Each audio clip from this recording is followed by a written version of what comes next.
Imagine a world with alarm clocks, without electric light. With the electric light, the relentless glow of a screen telling you it is past midnight, and you really should be asleep. Imagine a world where the rhythm of your rest was dictated.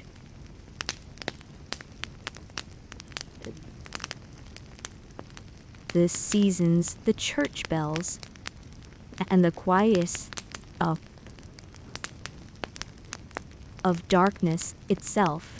This was the world of Europe. A world slept very differently from the way we do today. And in ways things sleep sounds have found, to their considerable surprise, to worthy. Seriously, for most of recorded history, sleep does not distinctly. Sleep was not the single. This elevated time modern world. And as normal and necessary, the 8-hour sleep, the ideal,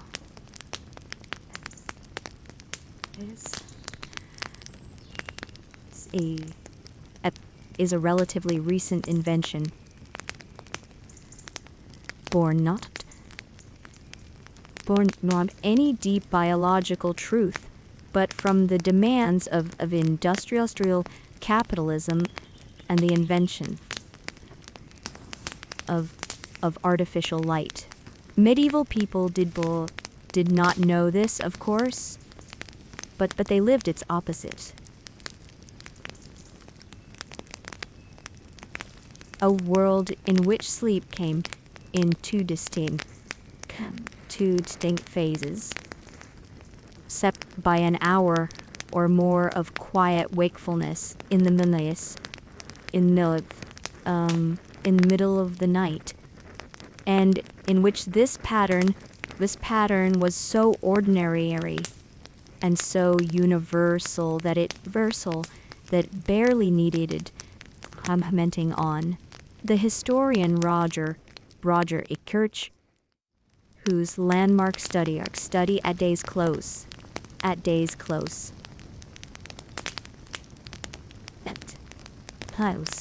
In times past, in 2005, spent 16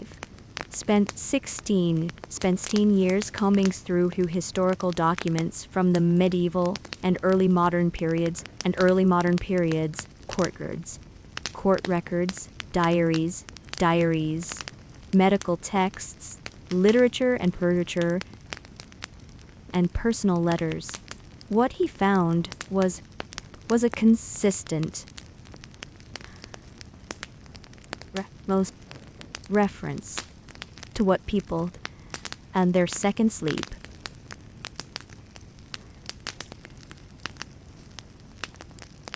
These were not unusual experiences requiring explanation. The way sleep worked. A person would go to bed after dark, sleep for several hours, wake naturally in the middle of the night, spend some time awake, and then sleep for a second period until morning. This was not. This most disorder. This was human sleep. In its burning and despite understanding that was strange, fascinating, fascinating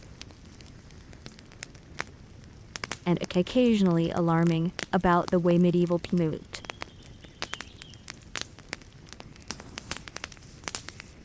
Approached the night. The medieval night was a very different kind of darkness in one of the very most raw experience was there was no light away from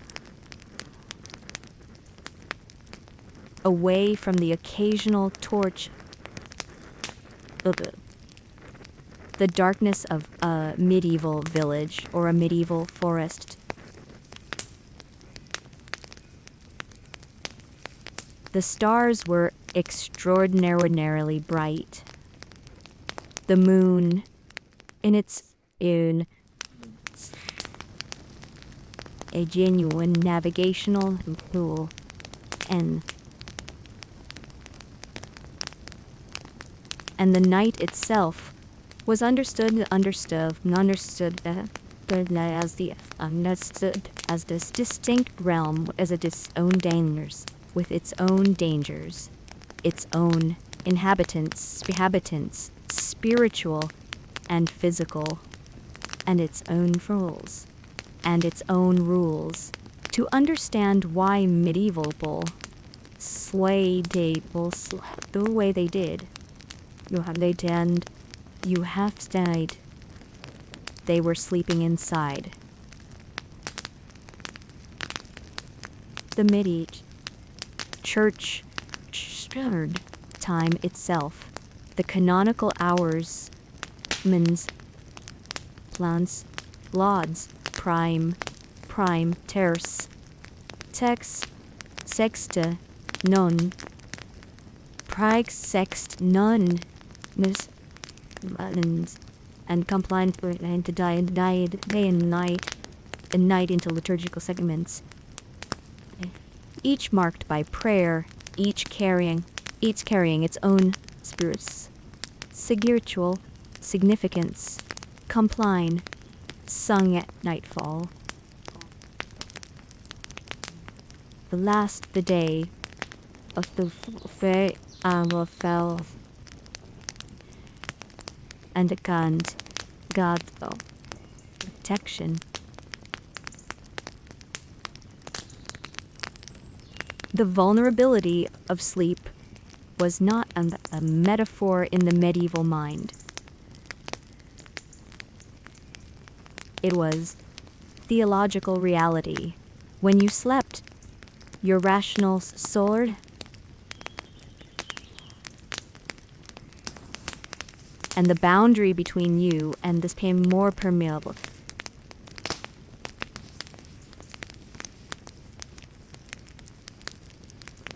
Dreams could be divine messages. Go to Sajid. They could also be demonic interventions. The act of sleeping was for never spiritually, and the prayers. And the prayers said before bed were for protection in a realm that was understood here. Danger. Physicians in the medieval tradition. Working from the inherited from ancient Greece through the Arab scholars had preserves and expanded classical knowledge under sleep this knowledge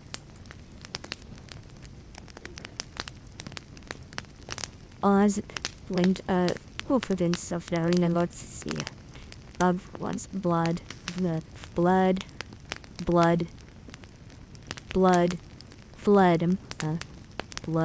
bile, yellow bile, and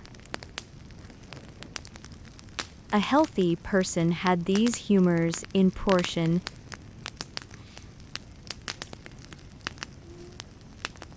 Sleep rituals is maintained and restored balance.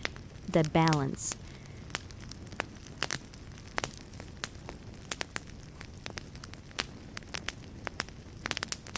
The warmth generated during the day caused the humors to rise toward the brain.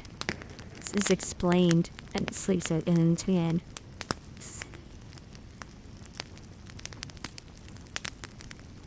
And descend again. This is why sleep was associated with digestion. It was. And imagination, a process of internal settling, of the body reconstituting itself. After the exertions of waking life.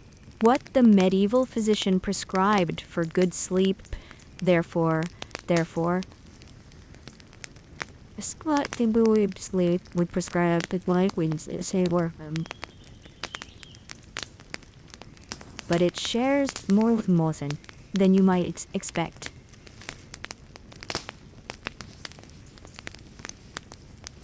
Regulated, I say, was important. Going to bed the same time each night. In harmful the daylight of darkness.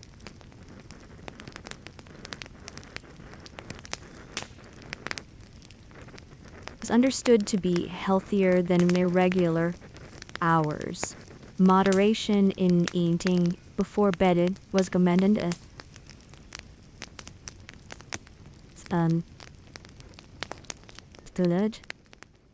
A two-stomach disturbed sleep while eating certain foods could promote it.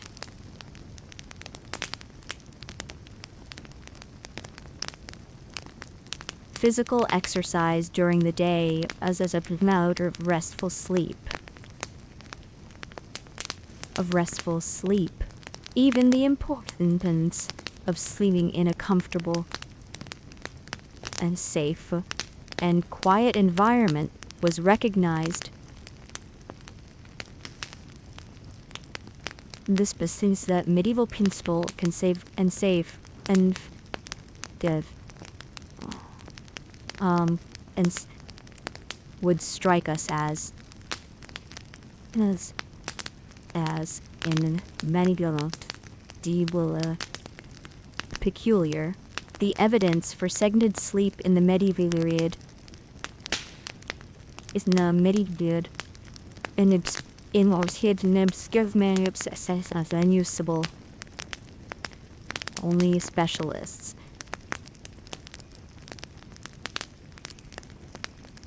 It is present once you know to look for it in an extraordinary range of documents from across the period. The Canterbury Tales, written by Geoffrey Chaucer in 15th and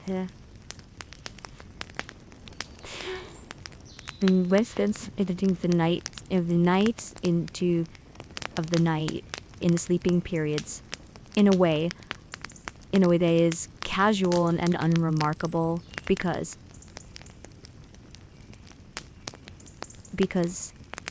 for Chaucer's audience it was casual and unremarkable.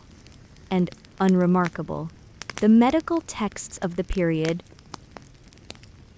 the medical on Arabic Syriac that times drawn at themselves, drawn on Greek orals. The different qualities of and second sleep as matters of speech.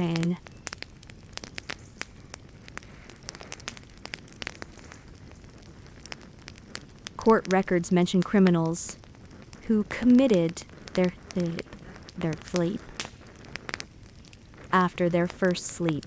Personal diaries describe please in using the time for prayer, for thought,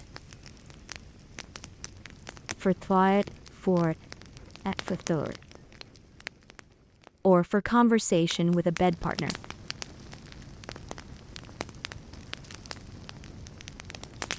the hour or so between first and since first when sleep was called. In some sources, or the watching hour. Modern research has suggested this interval corresponds to a period of unusual neural activity. That is neither fully awake nor fully asleep. Characterized by elevated levels of prolactin, prolactin, a hormone associated with a sense of peace, and sensed awareness of brain activity that resembles us. State. People in this interval were awake. But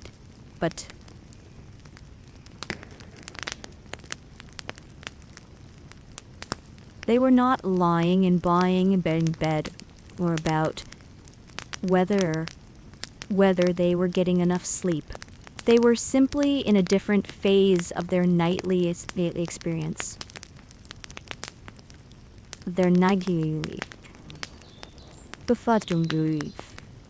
Before settling back into the second period of deeper rest.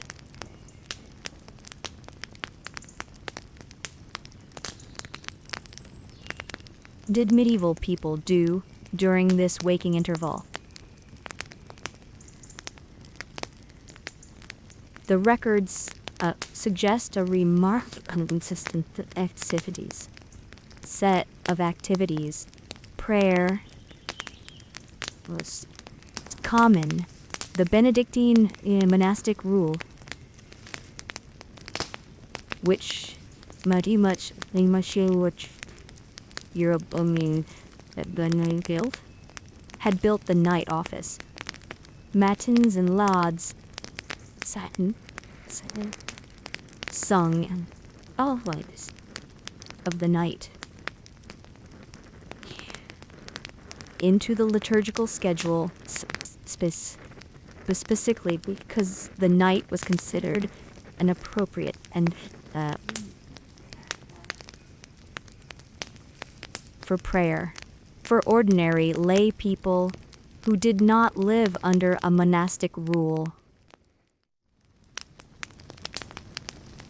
Keeping sleeps by accompanied by privation. The recitation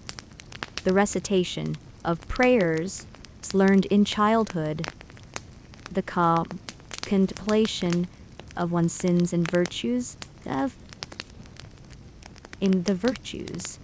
the kind of quiet interior examination.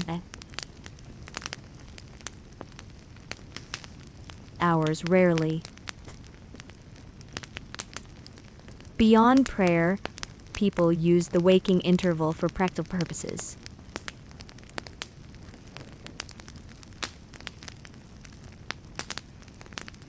In households where multiple people shared a space, which was, as we shall see, was almost universally the case. The quiet of the watching hour was a time for conversation. Husbands and wives talked with an intimacy the present that the servants made difficult during the day.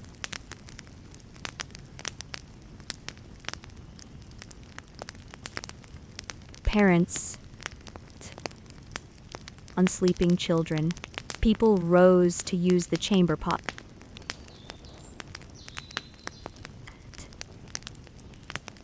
To had burned low, or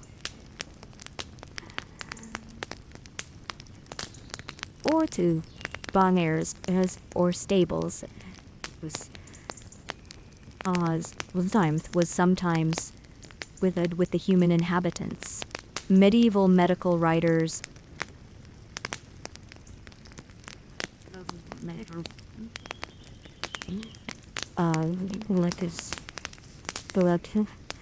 no. Sexual intercourse.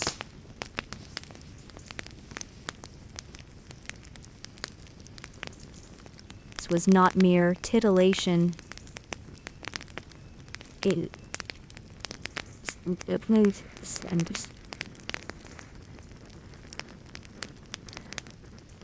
of health. The body during and just after sleep was understood to be warm. The humors welled,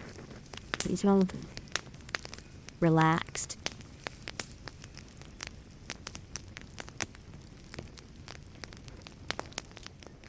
These conditions were optimal for conception, as well as for pleasure. The post-sleep state, which rated to like only the falls, as was, though to explain these things in these terms,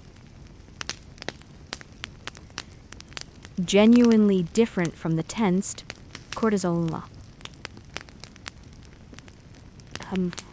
Wakefulness of the morning alarm. The physicians were observing something. If story or was tired from hours.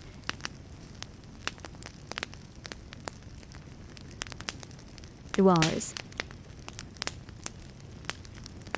2 hours worth dwelling on what this is.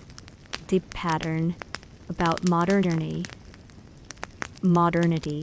Roger Kirch's research. Obviously,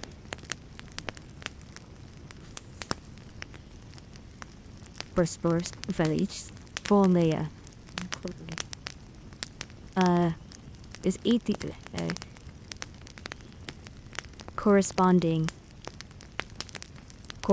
setting almost exact with the spread of the coffee houses, the expanses, the expansion of lives as working,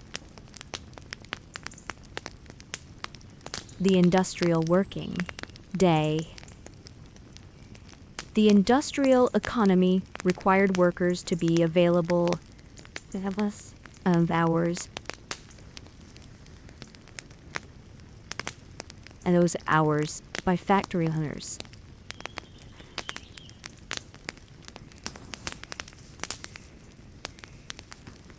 Then the new buying that they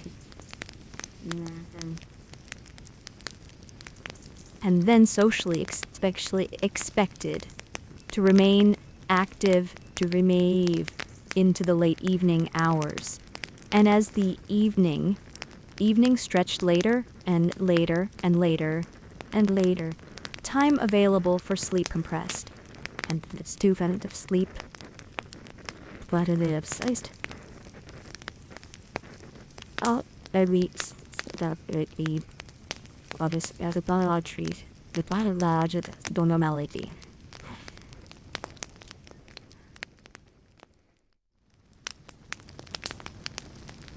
Irony is profound. We last spent and tried of pre-industrial humans as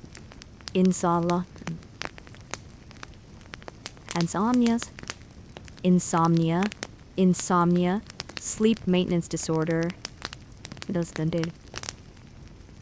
waking, middle of waking, and prescribing medications, therapies, and behavioral interventions to suppress apathies. In all likelihood, what our bodies naturally prefer when freed from any of the alarm clock.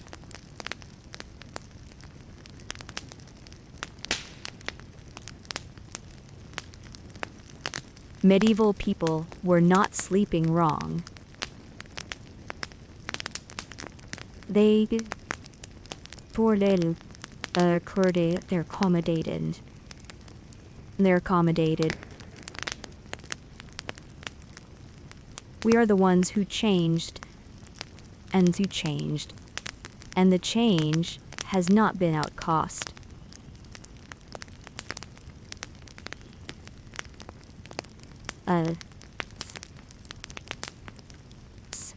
This is perhaps the single medieval sleep of the modern reader. There's some unpacking, because the careful person as an private and exclusive and exclusive space is so deeply held that it is difficult for us to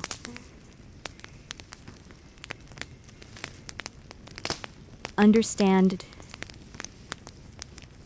different world. In medieval Europe, from the peasant's one-room cottage to the nobleman's great hall, entrance being primarily practical in the practicalness of warmth, AC, and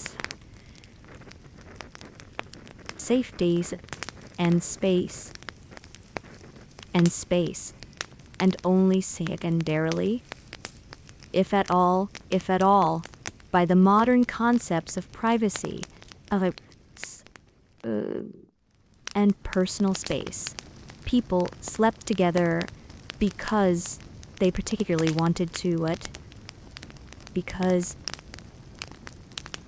it was cold, because the house small, because there was only one bed, because servants aim room as their employers, because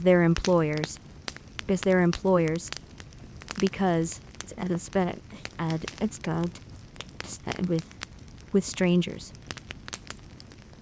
and because the night outside the warmth of a shared sleeping space was genuinely dangerous.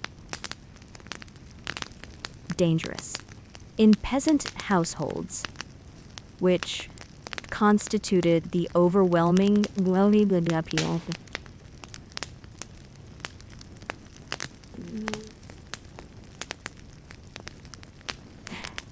structure of the home, made with its slits essentially impossible.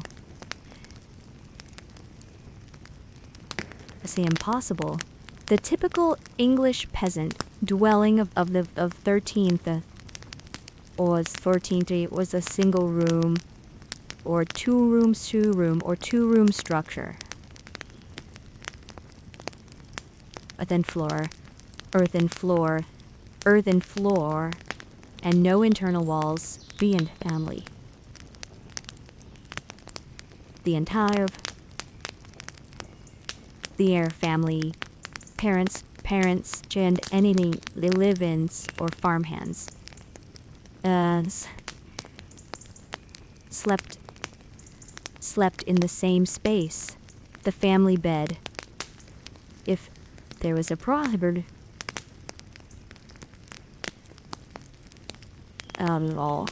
rather than fall it on the floor, was shared by the parents and either in the same bed,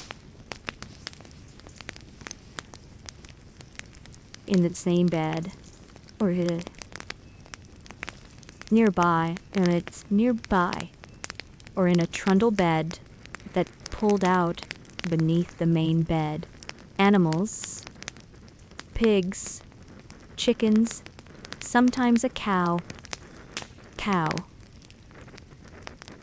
might share the lower end of the building,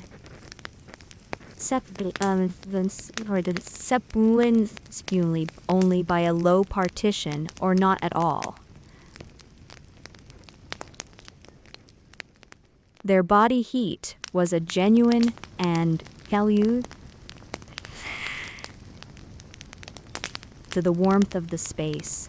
in wealthier households.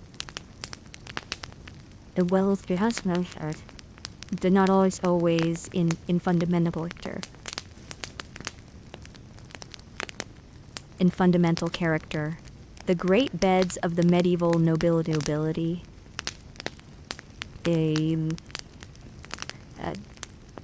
can obstructions that survive in the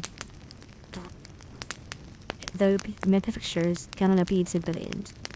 And the background of illuminated manuscripts were large enough to accommodate multiple sleepers. Masters. The master and mistress of the household shared bed. Servants slept on pallets of the bed or in trundle bay, available to answer a call in the night.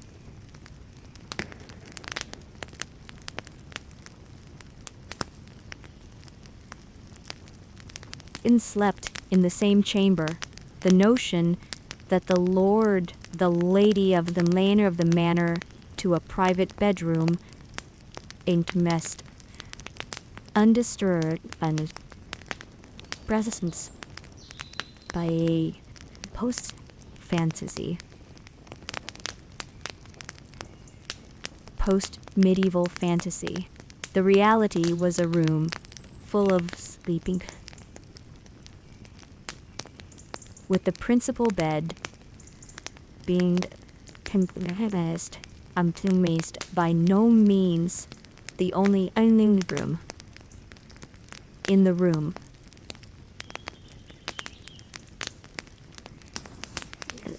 Room on Dixie.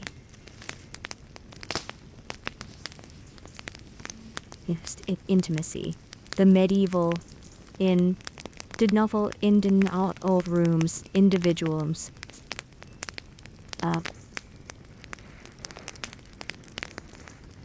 Beds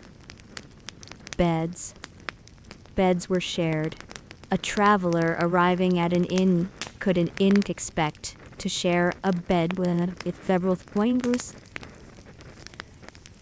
strangers.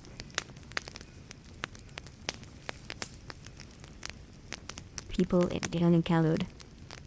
encountered other from other towns, heading to or from a shrine. The innkeeper signed his best. And back economy class.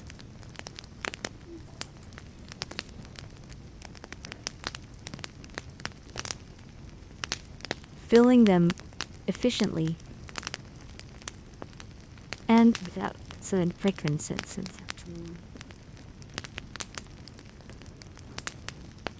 Occupants. The literature of the period numerous, comics, and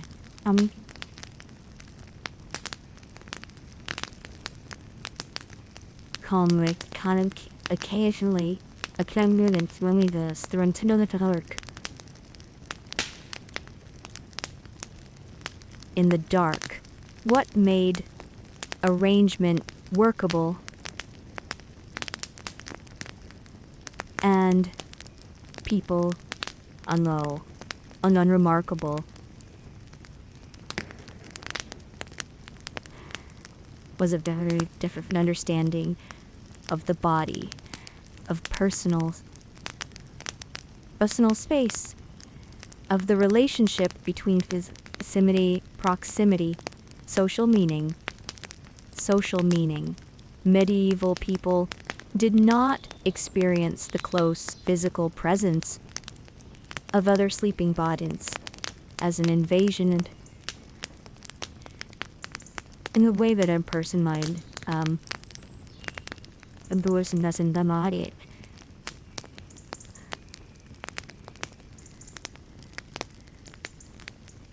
was not in the medieval imagination. So private community as has made it. It was a social body. A family.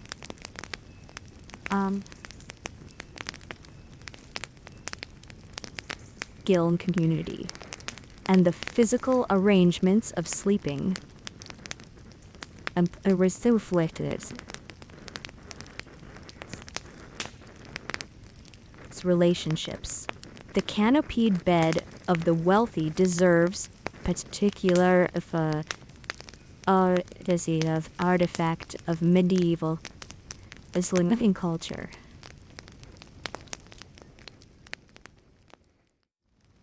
These were not merely comfortable sleeping forms. They were architectural statements, status symbols, and practical engineering solutions to the problem.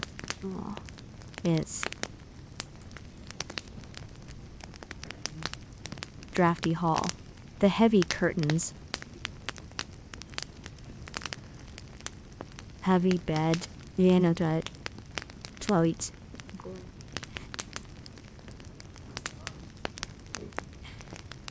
created in a microclimate that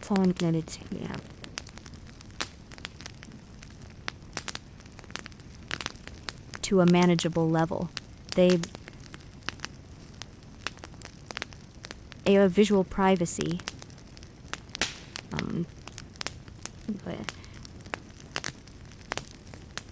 Since the other people in the room were still there, but a curtained enclosure.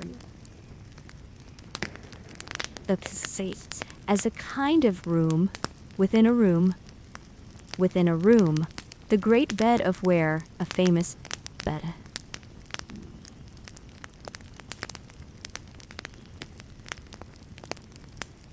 A famous free, roughly 11 feet square, well,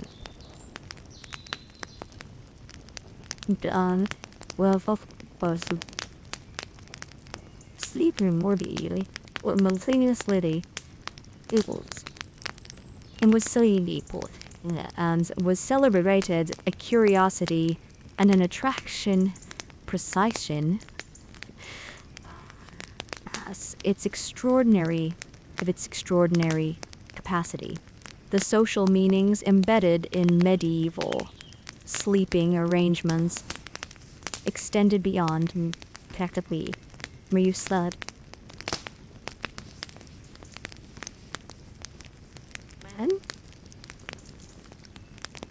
And with whom was a marker of your place or pain in the household hierarchy. The servant who slept at the floss was physically to the master but socially subordinate. And that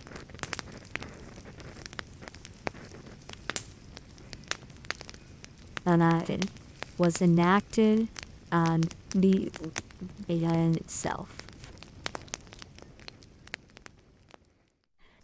itself. Children who slept in their parents' bed, physically incorporated into the parental body in a way that had changed. I moved further.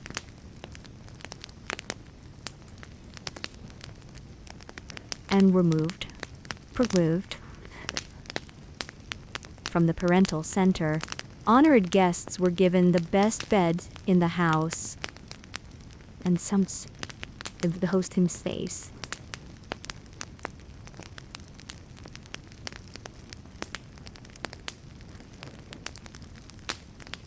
The societies things of latest figures of power. About obligation and our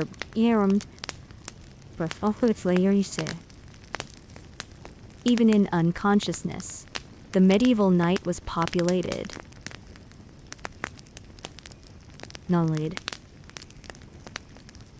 not only in animals and their buyers, but by a vast and vivid population beings of spiritual beings whose activities were Pleiades to be hints in the hours darkness. And it's in the hours of darkness. Angels and demons, saints and sinners.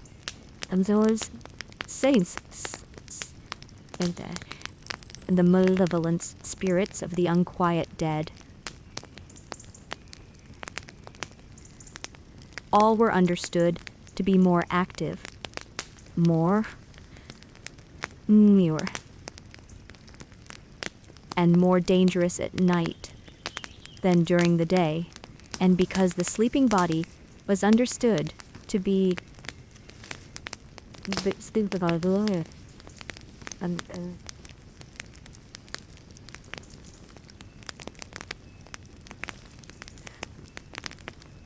about defense against spiritual intrusion. Agnes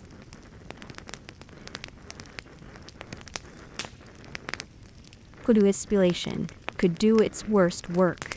The nightmare, in its original medieval sense, was not a frightening dream. It was creature, the mare, sometimes described as a female spirit, sometimes as a demon, sometimes a witch traveling in spirit form. Was spirit form is believed form to relieve sleeping people sitting on their chests and causing the sensation of crushing weight and breathless paralysis.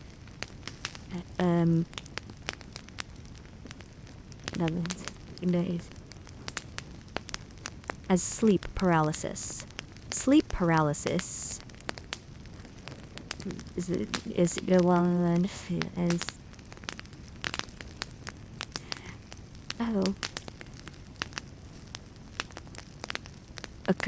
occurs when voidis sense.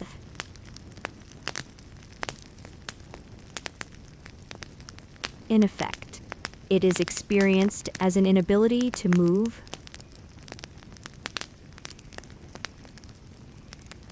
often accompanied by a sensation of thirst,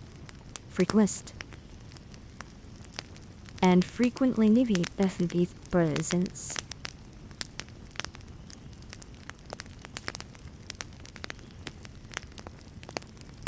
Modern neuroscience explains this as an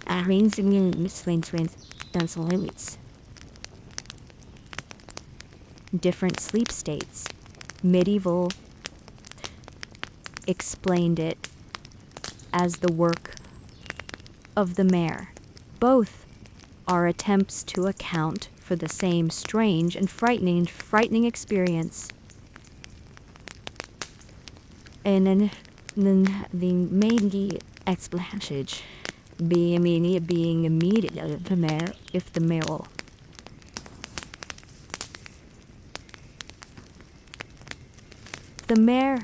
If the mare was a demonic or witch-like presence, there were prayers, amulets, and procedures for driving it and preventing its return. Witches were believed to travel at night. There would be lines and the chance and to an Sabbath afflict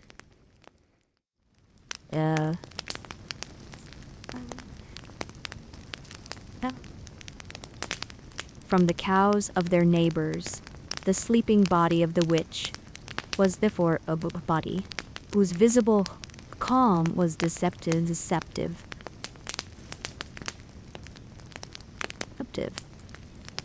Inside it, or rather absent from it, the spirit in malevolent activity.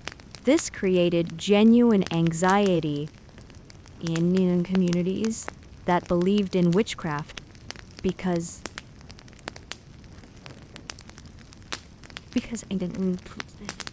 lights might seal a night-traveling spirit, and you could not necessarily know whose.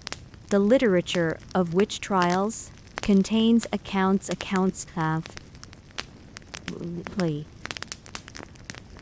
when in their defense they had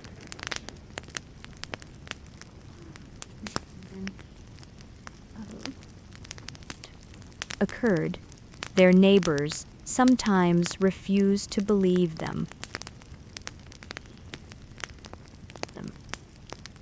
Because the pheasants, the sleeping bodies, understood and transited soul. The souls.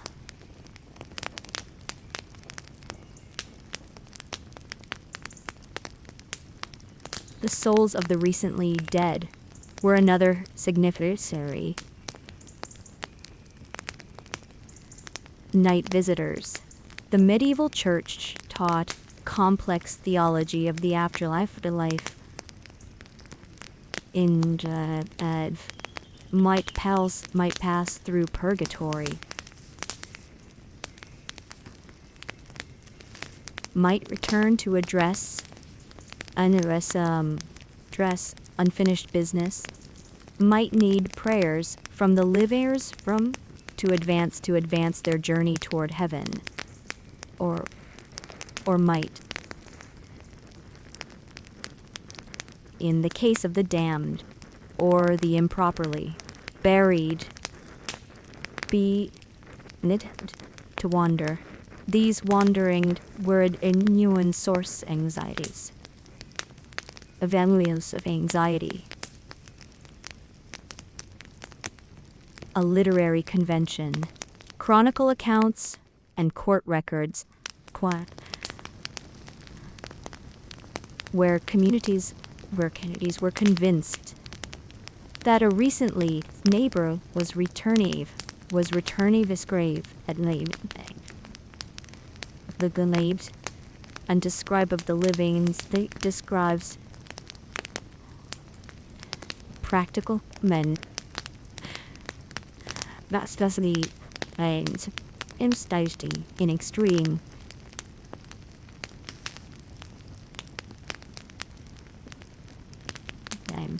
Cases,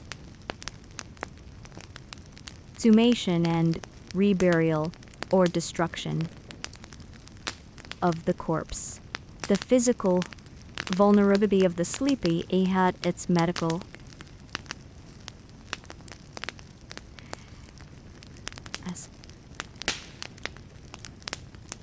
spiritual dimension. Medieval physicians were well aware that sleeping person was less able to regulate their own temperature.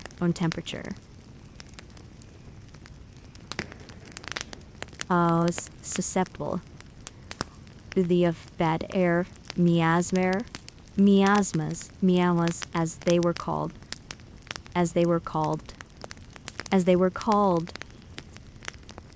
unable to dictate defensive postures or breathing patterns that a waking person in a difficult environment. The medical literature, the mentioned sleeping positions for different health conditions and a different humoral constitutions. Sleeping on your right side, of length.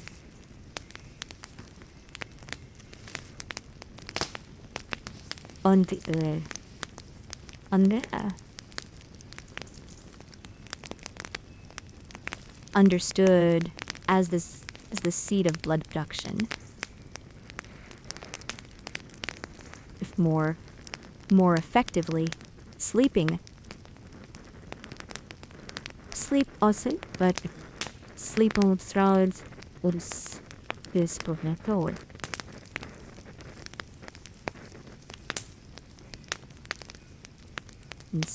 Sleeping face down was and religious authorities alike.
Open hearth, heated by an open hearth. The controlled collapse of a fire, of the course of escalators.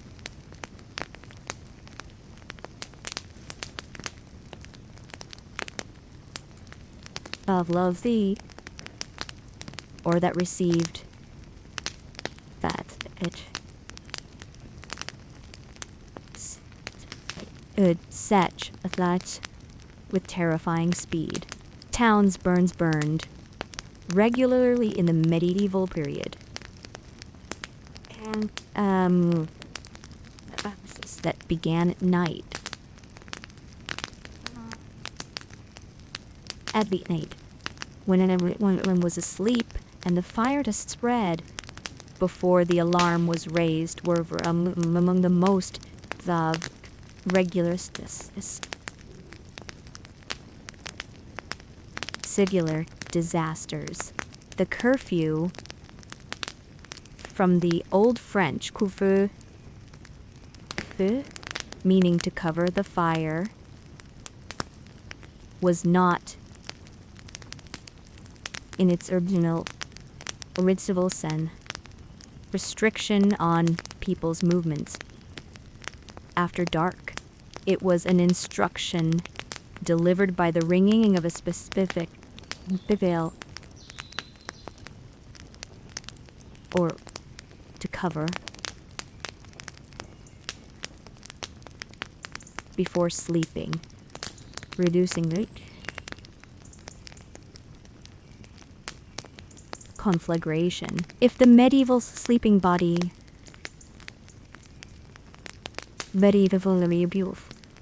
memeing mind was an open door.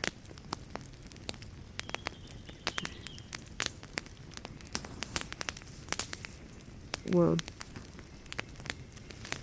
Remains intel by products of neuroscience and science scribe. Describes. They were messes, warnings, temptations, divinity, provisions, and demonic assaults. The interpretation of intellectuals and intellectual enterprise.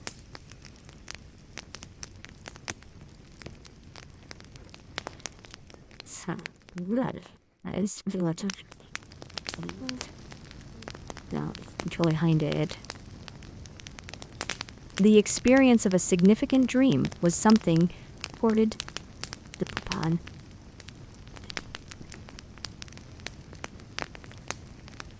and acted upon. The inherited classical tradition in the eight of theirs and the Arab scholars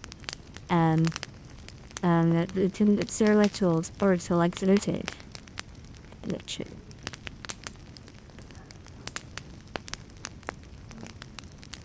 inherited often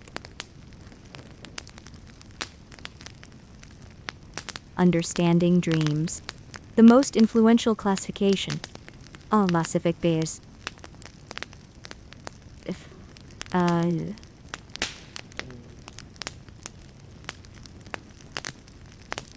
the 5th century Roman scholar whose colony on the dream of CEO Remy December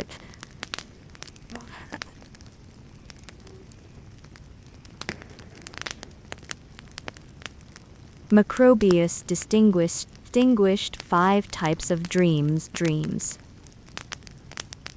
The somnium, an ordinary dream whose meaning was obscure and required interpretation of hypothetic. The visio, a prophetic dream in which future events appeared clearly. The oraculum, in which a revered figure, a parent, a saint, God himself, appeared and delivered a message. The insomnium, a meaning, anxieties, occupations of waking life. And the visum, a nightmare or apparition. Appearing and waking. And waking, this classification was not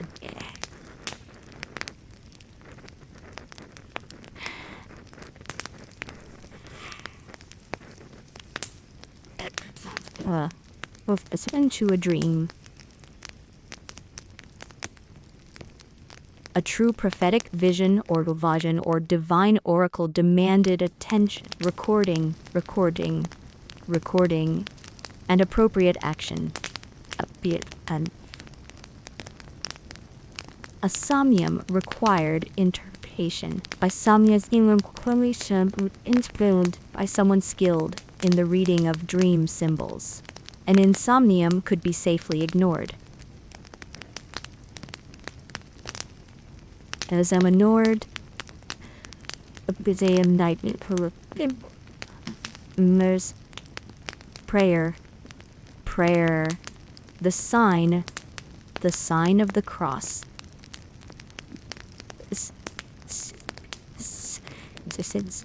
Of protective saints to God after.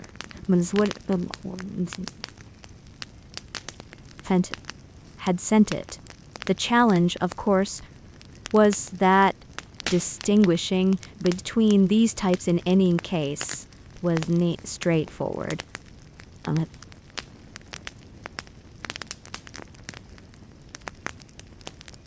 Everyone claimed what to believe their dream prophetic, divinely inspired.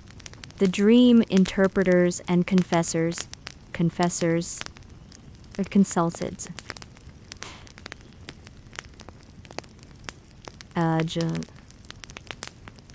Discouraging, credulous, delf.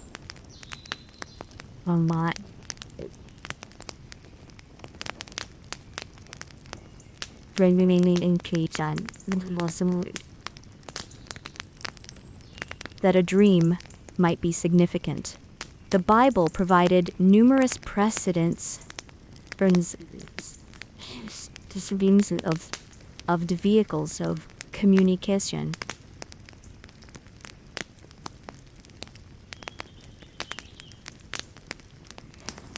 Aims others in the book of Genesis, and his ability to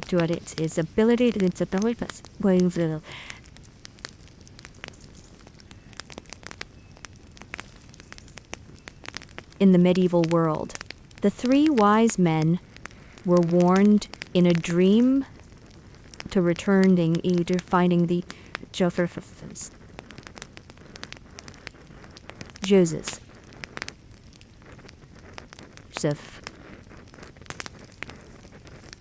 Joseph, the author of Jesus, was directed by an angel to flee to Egypt. These and many other biblical dream nourished being established beyond any theological doubt that God could and did communicate dreams, and that to dismiss all dreams as meaningless was to risk ignoring a channel of divine instruction. At the same time, the church taught the dreams but also to demonic deception.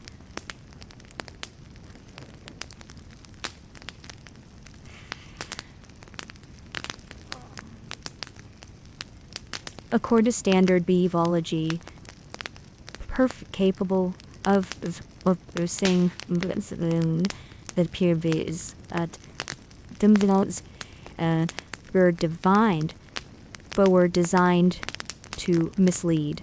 The test for distinguishing divine from demonic in aims and ins as in waking visions was the content and the effect.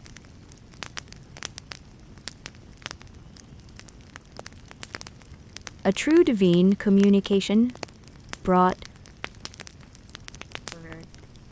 antidote toward virtue. A demonic communication brought confusion, moral gibby, carnal, direction, sin, dreams with strong sex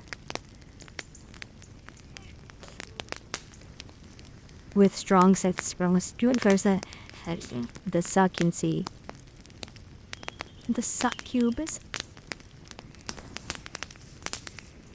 the female who visited sleeping men in the fallen in the form of beautiful women,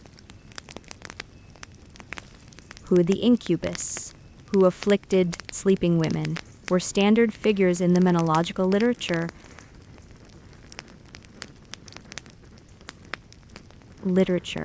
The physiological explanation for nocturnal emissions, which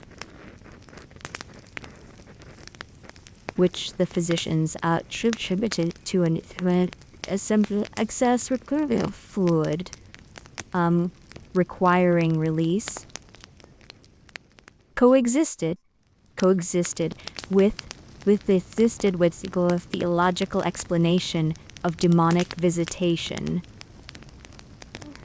and a practical response involved both medical regimens, human and religious practices to protect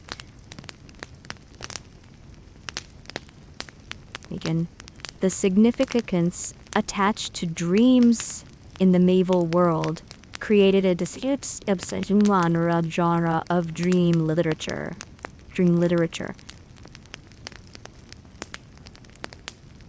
Texts that use dream invention to frame philosophical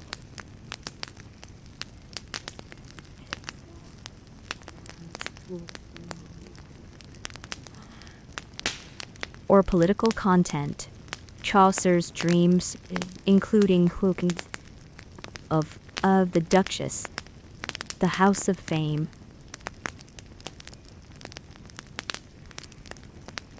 This tradition, Piers Plowman, William Langland, Glamsungrind, with slightly allegorical poem, is structured as of this visions. Take the narrator, the entire moral and spiritual ANC.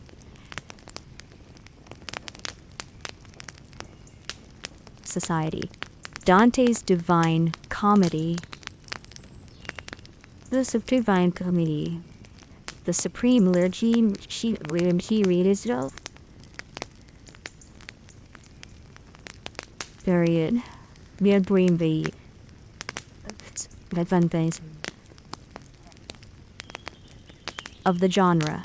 The dream is merely a narrative device in these works. It was a claim about the nature of the experience described a way of a stop at the address, certain the status content had a status different from and greater than ordinary waking experience. For ordinary people who were not poets or theologians, the practical management of dreams involved of prayer, the wearing of amulets,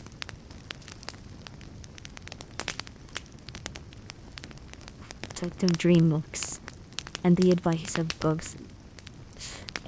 of priests and wise women, dream books, compilations of dream symbols, names and their meanings, organized as a story.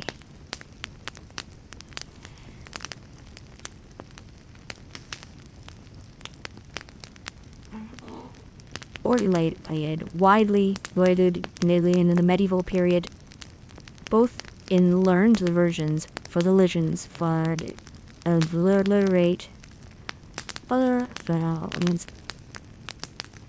wider audiences. These texts, many of them derived from ancient sources, for interpretations for the most common dream images.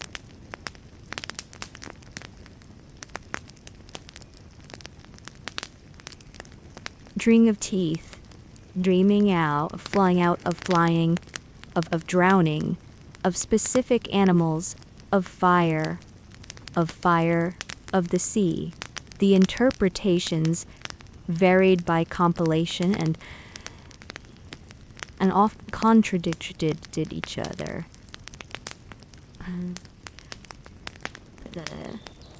But it's just popular demand for a systematic way of making the experience of mind, of the dreaming mind, going to bed. The medieval world was not simply a matter cliff lines on one's eyes. For those who had the leisure and the means, give it proper attention. Proper sleep. The ritual was a ritual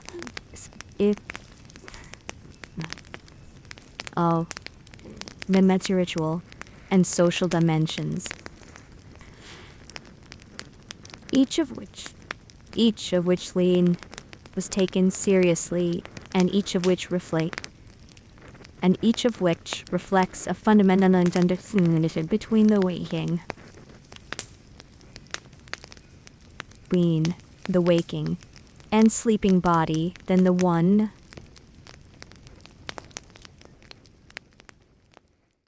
carry the last meal of the day, the supper eaten in the early evening before darkness was understood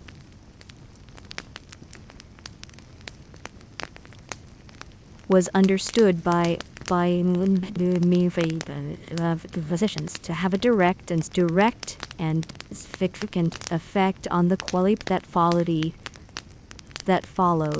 The humoral theory of digestion that foods die through a series of coctions or heatings that raw food in the various humors that sustained life.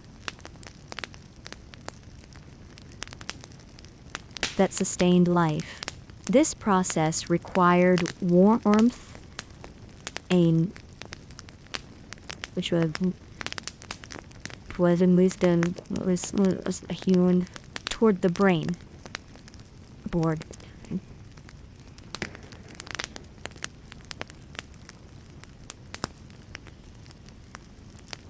A moderate supper, therefore, was not merely a meal. In the was in program. What constituted a good supper? Sleeping purposes.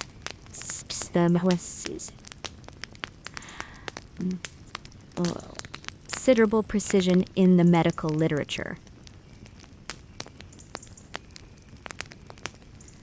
That were warming and moderately moist were preferred.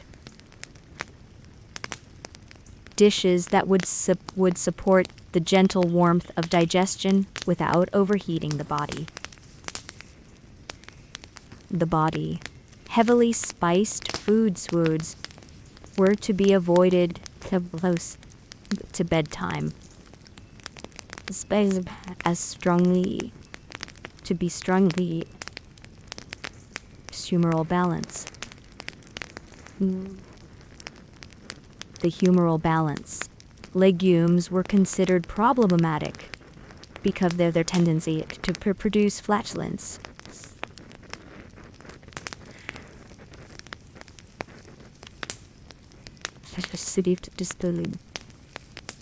By sleep vapor toward the brain,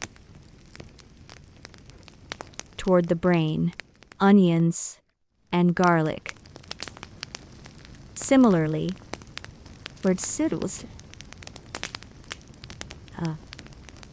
considered though that in population comes in day. Light wines taken in taken in sometimes recommended as sleep promoters. As sleep promoters, the alcohol relaxed the vital spirits and encouraged the warmth associated with the onset of sleep. Water, by contrast, was colored too cold and too phlegmatic to be a bedtime drink. Constitutions, specific foods to promote sleep. Lettuce held a privileged position in medieval medical opinion as a sleep-inducing food. A reputation inherited that in Greek medicine synthesis that has in fact, since lettuce does contain small amounts of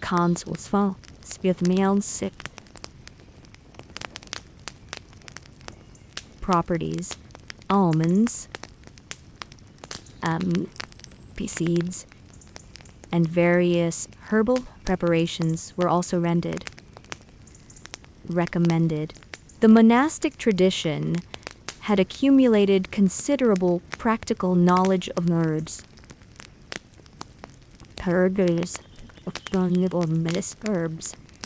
the herb garden of a midi, but they for their ability to promote rest. Valerian, hops, chamomile, lavender, many of which remain in use. In herbal sleep remedies today, the bedtime preparation of the body involved washing. Not in the accommodative daily sense. Modern sense to recognize would recognize.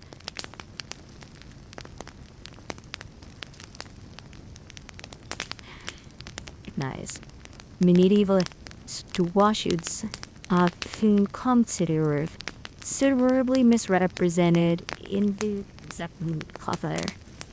popular culture. It is simply untrue that medieval people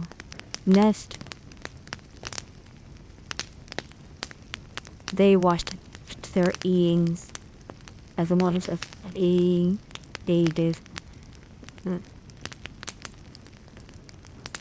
They washed their face in the morning. Their whole bodies, though not daily. The frequency depended on social class, access to water, and the season. Public bathhouses, which existed in most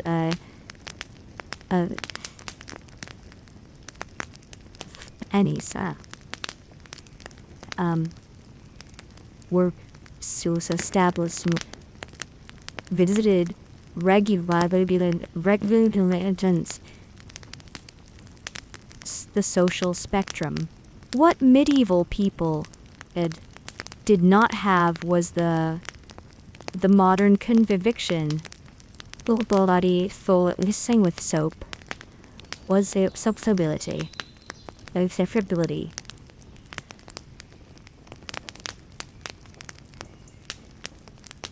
They had different norms. Those norms reflect reality. Practical realities. For bedtime preparation, the washing of hands, standard pressed, a standard practice, and the removal of the day's clothing. Medieval people slept in undergarments or in specific sleeping garments.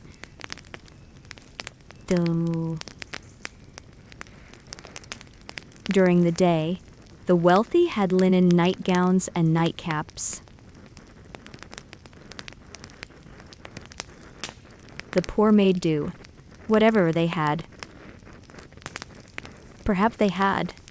Perhaps the linen worn during the day, or nothing at all in warmer weather.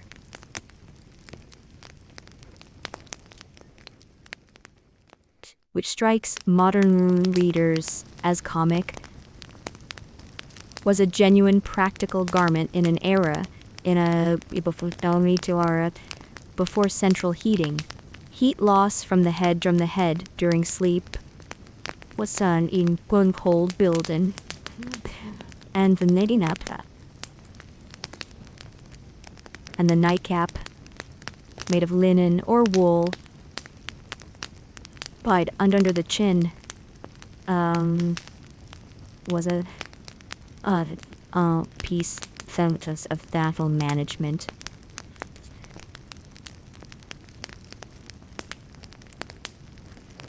The spiritual preparation for sleep was as important as the physical. Compline, the final prayer of the canonical day, concluded with specific prayers.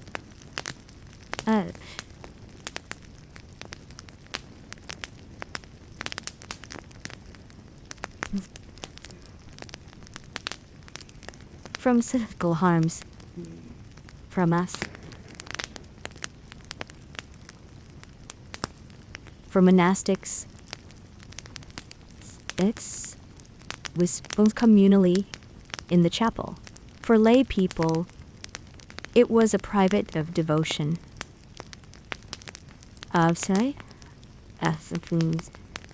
Availabilities of the sleeping state.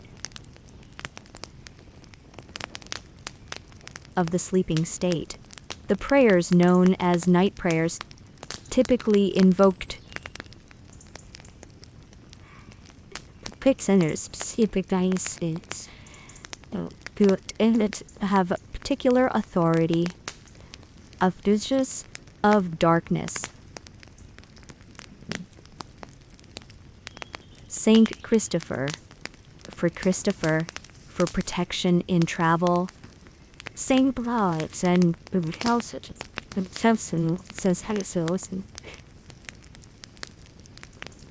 saints whose intercession was sought against the specific nighttime dangers thou will experience. The preparation of the sleeping space itself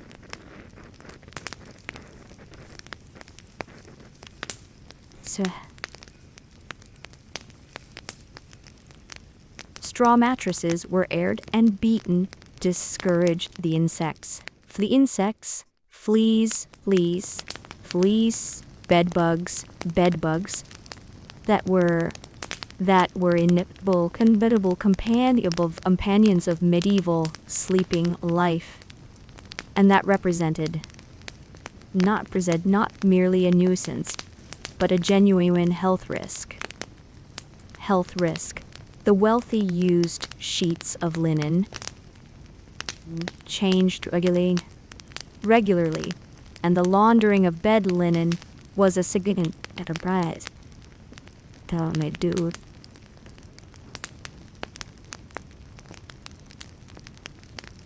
poor made do. The poor changed less frequently. In proximity, the insect inhabitants of their bedding. For all social classes, the quality of the air in Mary's room was a matter of medical concern. The windows were typically closed at night. To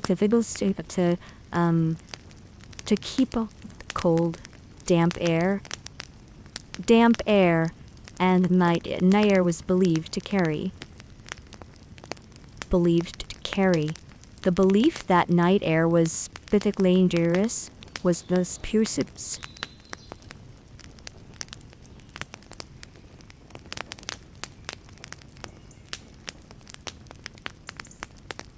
In certain environments, does carry a higher certain disease vectors.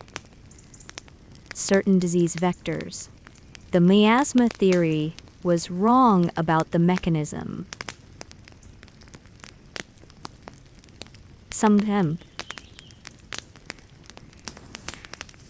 But it's sometimes in genuine impurities from which illness spread. Sleep, safely across social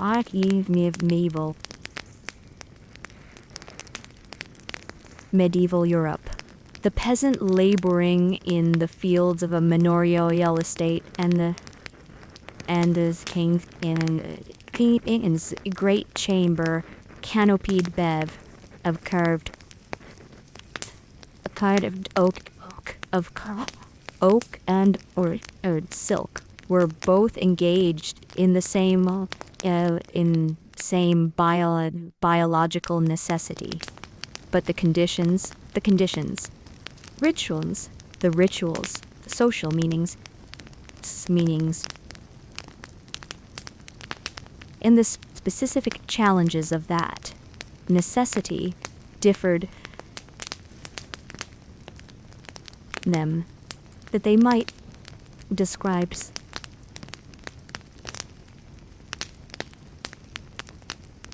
only the bio name. The peasant's sleep was the sleep.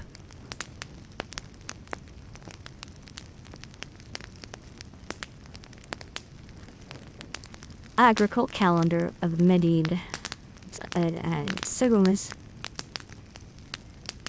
Sklawi of year.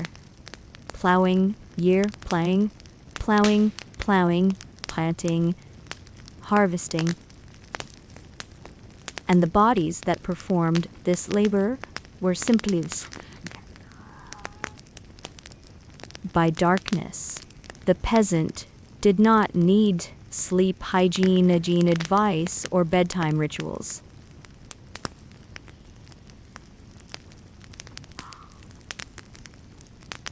The body, the bunkans and took it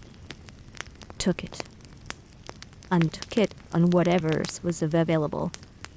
Whatever warmth could be generated by the bodies of family members, and whatever burning through the night. The quality of the sleep was probably excellent, and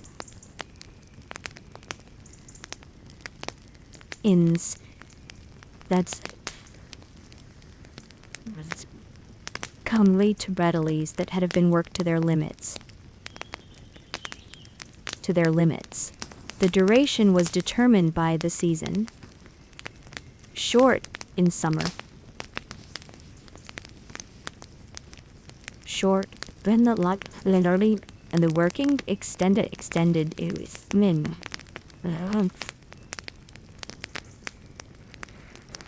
longer in winter, when darkness fell early, and the cold of a medieval northern European dinner made any activity outside the relative warmth of the bed unattractive. The peasant's sleeping environment, however, probably not what sleep doctors would recommend.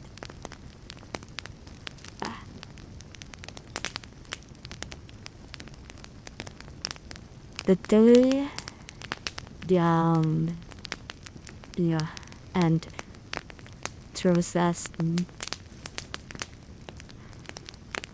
harbored insects, the animals whose body heat supplement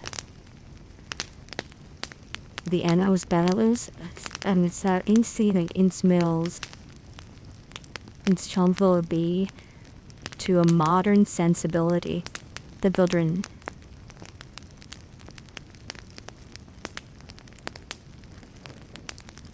Sharing that is time needs, and the endemic insomnia of anxiety. The anxiety of a life lived on the margins of subsistence, where a absence. A bad harvest. Harvest could mean starvin'. Where a sick animal could mean ruin. Where the dues owed to the Lord could strip away whatever small surplus a good year had produced. Must have disturbed many medieval peasant knights. In no amount of herbal could address. Monastics slept differently from every else in Europe.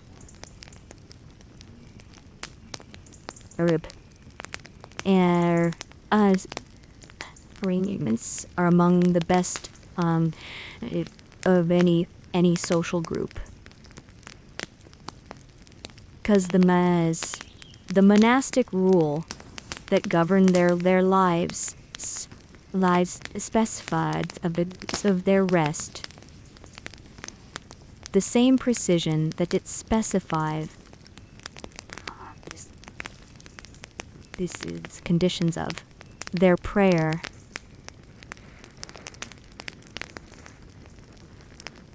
The Benedictine rule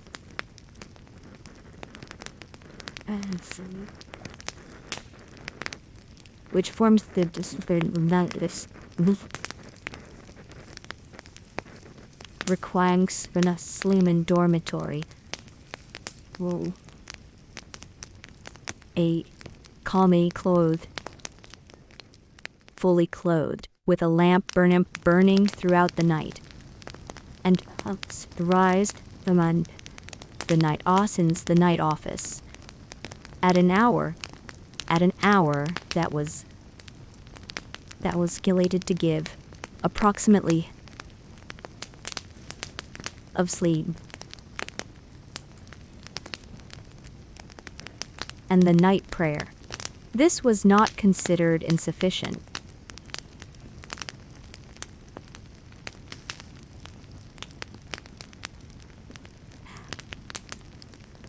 And in sleep, as in food and drink,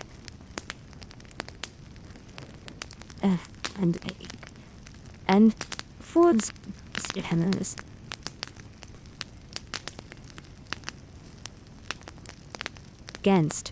against the night office itself. The singing of psalms and prayers in the dark of the chapel, in the hours and first incessant sleep,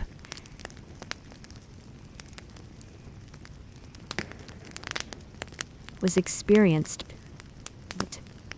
by monks as an interruption of sleep, as its actual sleeper, as its spiritual center.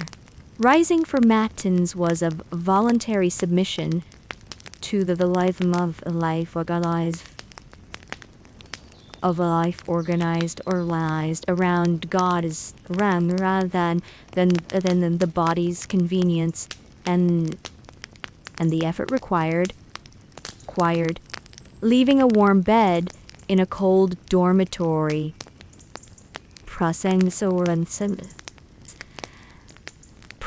in silence to the chapel, standing for the duration of the chairs, was understood as a small but real form of ascetic practice. Some easier than others. The monastic literature is frank about the struggle with stress during the night office.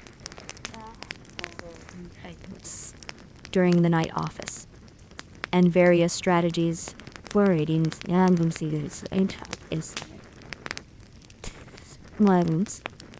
to keep monks alert during the singing, including the appointment of a watcher whose specific duty was to serve the community during the night. During the night, office and report fell asleep. The sleep of the king was the sleep in the king.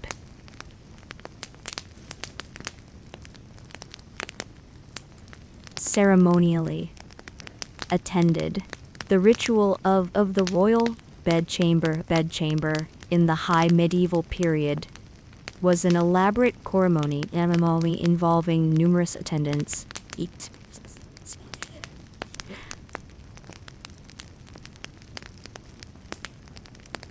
each with organized works that reinforced the social structure of the court as a whole. The king did not go to bed alone. He was dressed by the groom of the bedchamber, who had specific responsibility for the royal garments. The royal garments. His bed was prepared according to a detailed procedure that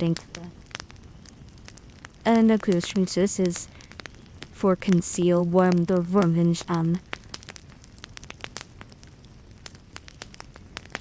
warming the sheets, and sometimes is tasting the nightcap a beverage typically of warm spiced wine as a poisoning. As a precaution against poisoning, the king's physician was in attendance,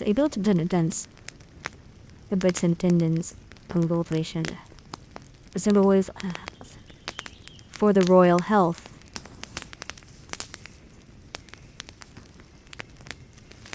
And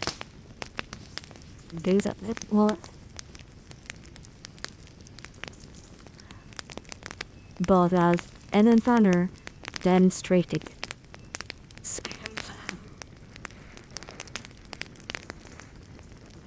security measure. The king's sleep was also little significant.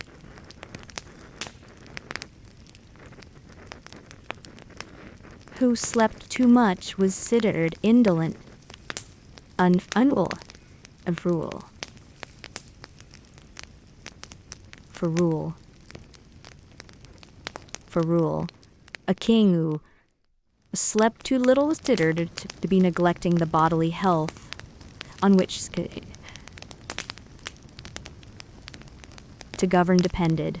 Dreams experienced by the king were taken seriously and potentially Vedic.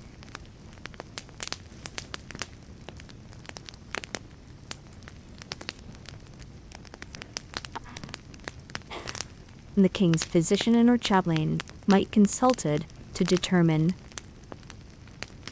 whether a significant dream required action.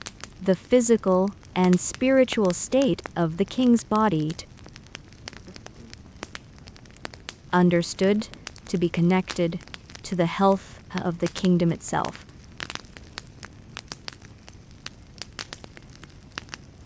A belief expressed in the Miss Kings, in which two bodies, in which the mortal body of the individual king was distinguished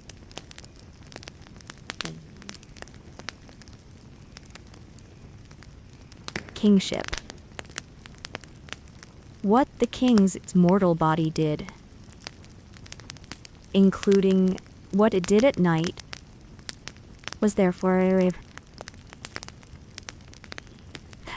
private. We began in this journey in the dark, in a world left clocks,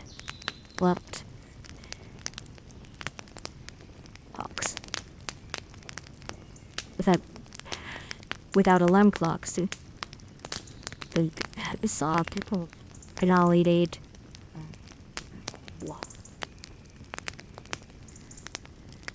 8-hour block. We have traveled through the peasant's exhaust slumber on a straw pallet, through the nobleman's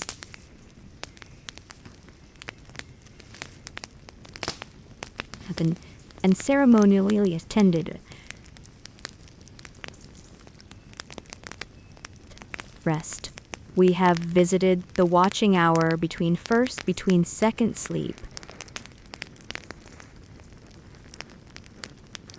for spiritual beings and the demonic the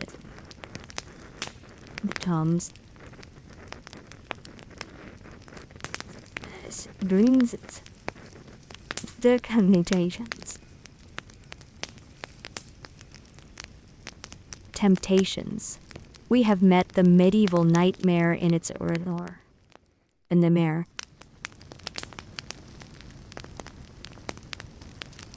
And the mare who sat on sleeping chests, the breath of the sleeping. We have sat at beds as stacks out, so or 8. Found then force in is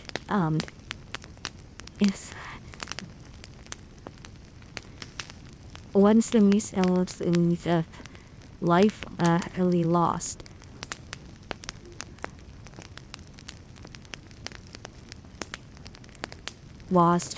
Does all of this teach us?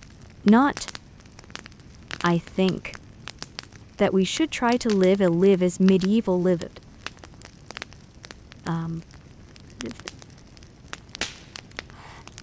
Achievements and a lot of knowledge, light, and physical security are realer improvements, even if they have come with costs. But the medieval sleep world offers some things worth taking seriously.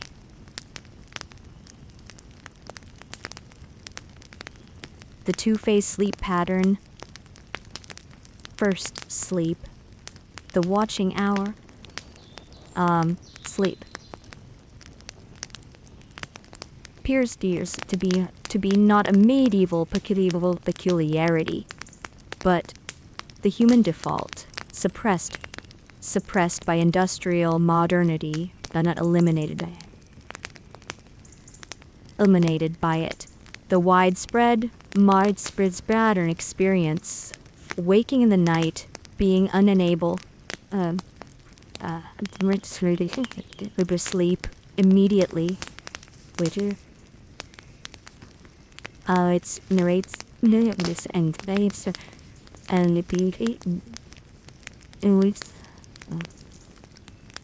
or metric as or be a disorder than a feature. The body that wakes after and lies quietly before a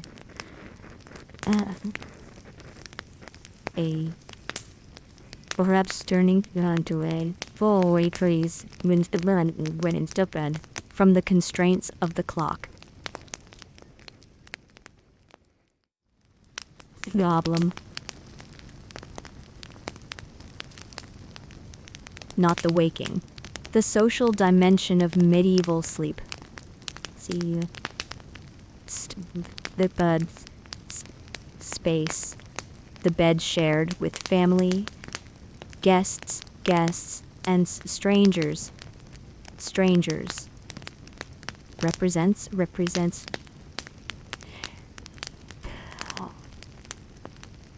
different relationship and community than the privatized series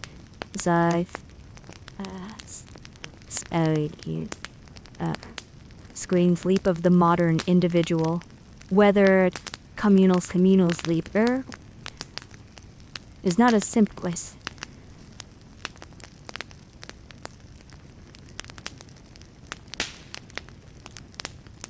the intimacy of the medievals being safe.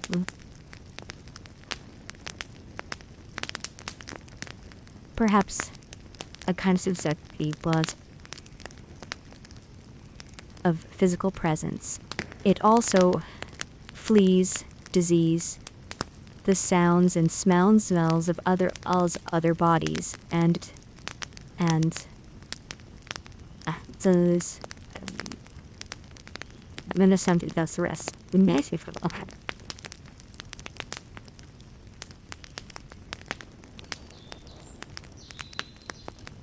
medieval person did not have the attitude. We have that option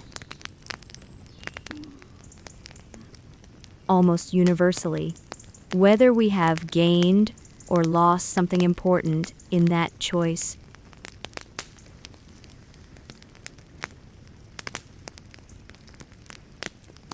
A moment's thought. The medieval understanding of the night as spiritually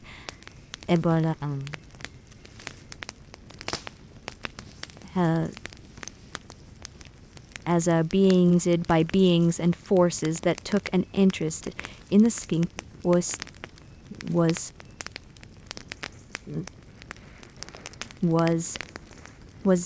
from his view mistaken in its specifics, but perhaps not entirely wrong in its larger intuition. The night is different from the day. This is from the waking mind. The experiences that occur at the boundary of sleep. The hypnagogic hallucination falling asleep. The sleep paralysis of the watching hour. The vivid emotional and emotional dreams of deep sleep are genuinely strangely strange, genuinely powerful, in need of some framework of meaning. Medieval culture provided such a framework rooted in theology and in the inherited classical world.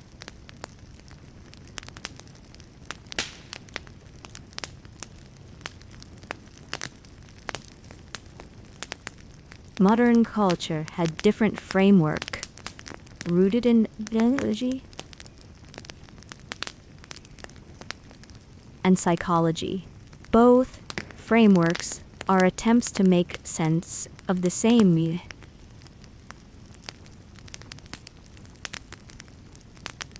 what happens. What human mind when it lacking world ends into the dark. The practical wisdom embedded in medieval sleep culture. The attention to what you ate before bed. The importance of regular hours. The value of prayer, of reflection, just a fair transition and sleeping, the waking and sleeping. The understanding that the sleeping body and vulnerabilities that deserve attention is not entirely superseded modern science. Much of it has been confirmed in different terms by the research of the last several decades.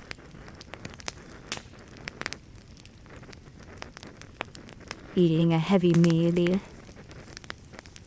in a recognizement.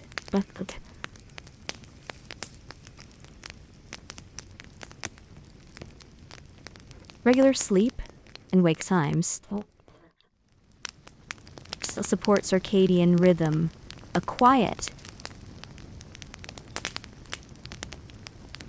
collective phantom transacted sunlight to notice the midi-ski patient.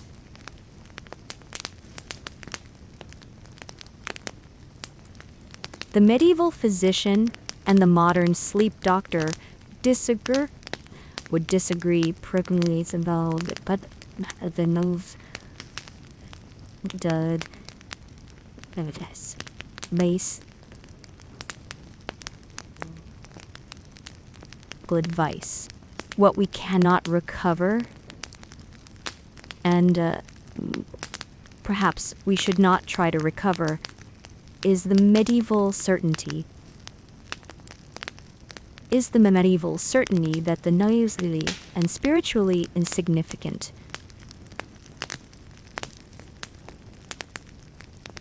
What happened in the dark? In the dark, in the mind from the rash from governance of waking consciousness, swallow suit and limb, as well as to the body. The modern world has largely abandoned the certainties that produced. We hope have,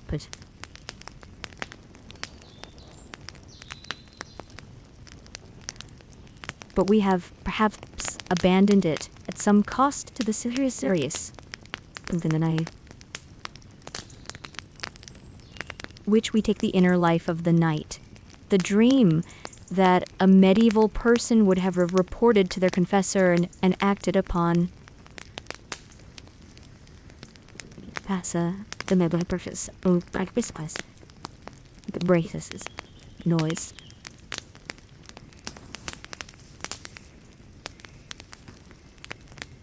The medieval person may have been wrong about what the dream meant. But they were not wrong to take it seriously. The strange sleep habits of medieval people in the end, simply this responses to real conditions, physical, spiritual, and medical, that shaped the humans of the third of every human life. They were solutions, some of them some myths, some of them